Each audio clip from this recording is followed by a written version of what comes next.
قراقيش الصاج الواحد وحلاوتها نعملها مع بعض بمقادير بسيطة جدا ووقت بسيط. كوبايتين سمنة على زيت وكوباية حليب ونص كوباية مية على 3 معالق سكر. نحط نص السكر بس على المية وندوبه كده مع كيس الخميرة. وهنجيب كيلو من الدقيق وهنسيب الخميرة الأول تخمر شوية كده مع السكر، نفضي الدقيق ونحط عليه رشة الملح وبقية السكر اللي احنا سيبناه.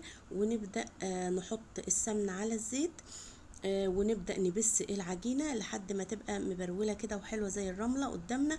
وبعد كده نحط اللبن والخميرة ونبدأ نعجن العجينة لحد ما تبقى عجينة حلوة كده وطرية قدامنا. بعد كده بس ما تكونش بتلزق، نفردها رول كده ونقسم الرول 2، وبعدين نفرد كل رول لوحده ونحط واحد في صينية من تحت، وبعدين نفرد العجوة كمان بتاعتنا نحطها. نحط الطبقة التانية وندهن لبن على الوش ونحط السمسم وندخل الفرن يطلع قمر زي